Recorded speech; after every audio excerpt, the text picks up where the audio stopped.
On the 5th of December 2024, Pushpa 2 had not sold a single ticket, not one show anywhere on earth, and by that evening the film had already closed a reported 1,085 crore rupees in business, almost 1100 crore, signed, sealed and logged in before release day. So here's the puzzle this video answers. If the audience hadn't paid a single rupee yet, who had?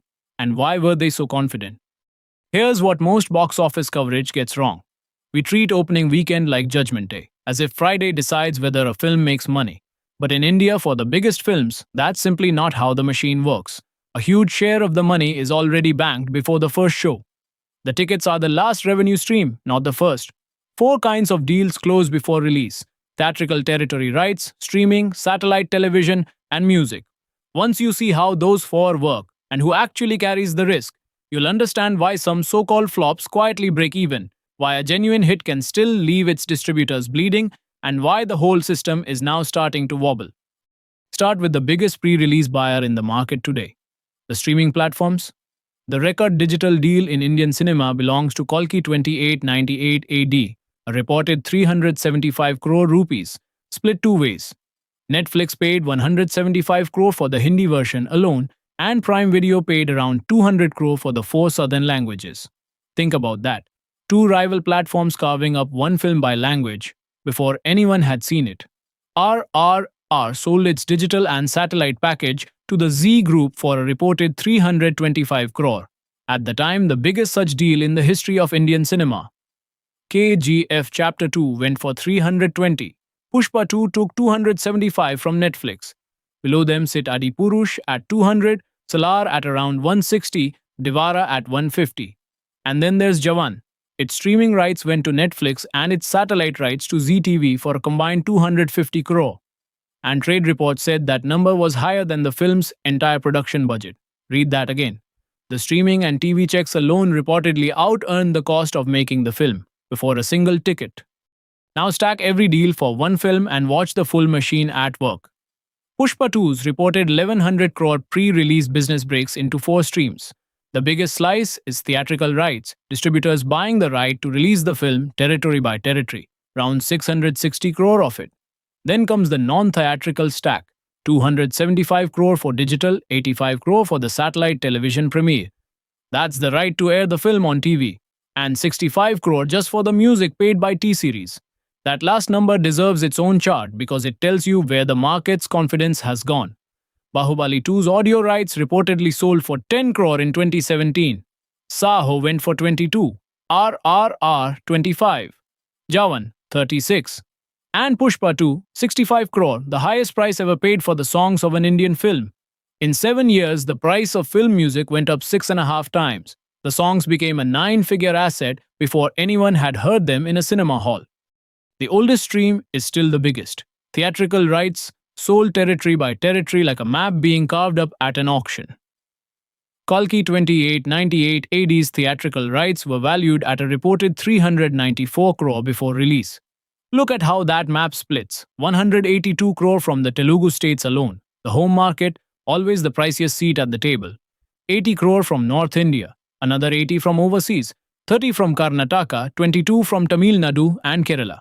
Add the digital deals on top and Kalki's total pre-release business was reported north of 600 crore.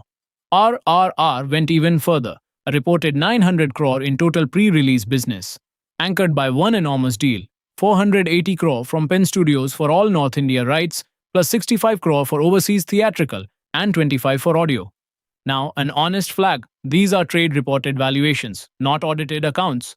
No producer publishes the contract, but the scale is consistent. Film after film, year after year, and every one of those crores changed hands while the film was still sitting on a hard drive. So how can a producer be in profit on day 0? Because Indian cinema mostly runs on something called the minimum guarantee model. A distributor pays the producer a fixed fee upfront for one territory, and that money stays with the producer whether the film flies or dies. The distributor then has to earn it back from ticket collections, keeping a commission of roughly 10 to 12.5% plus expenses. And if there's anything left over, that surplus, the overflow, flows back to the producer. Same logic with the platforms. Netflix, Prime, the satellite channels, T-Series, they all pay a fixed price for a bet on future attention. So by Friday, the producer has sold the map, the stream, the TV slot, and the songs. And the risk has quietly moved from the person who made the film to the people who bought it. Want proof of just how far that machine can go? Radhe, 2021. Zee Studios bought every right the film had: theatrical, digital, satellite, music, for 230 crore, renegotiated down to 190 when the pandemic hit. The film then skipped Indian theatres entirely and grossed just 18.3 crore worldwide, all of it overseas. On a 90 crore budget, the producers were covered more than twice over. By the deal, not the audience. The audience said no, it didn't matter. The buyer took the hit. Zoom out, and you see the pattern everywhere. Kalki 2898 AD reported north of 600 crore before release. RRR 900. Pushpa 2, almost 1100. 3 films, 3 years, the same lesson. In Indian cinema, release day was never when the money gets made. Release day is when the bets get settled. Here's what to watch now. That pre-release safety net is shrinking. The FICCI-EY report put Indian film revenue at 187 billion rupees in 2024, down 5%, and found digital and satellite rights values fell about 10% because streaming and broadcast buyers have stopped writing blank checks and started chasing profitability. The era when a platform would outbid the box office sight unseen is cooling. So the next time a headline calls a film a hit or a flop on opening weekend, ask the better question: who was carrying the risk by Friday? The producer, the distributors, or a streaming platform that paid before anyone saw it? One honest caveat: almost none of these deal numbers are officially confirmed. Producers don't open their books. These are trade press reports, and outlets sometimes disagree. But the pattern, money before Friday, is the system itself. If you want the business behind Indian cinema, the deals, not just the box office, subscribe. There's a new breakdown every week.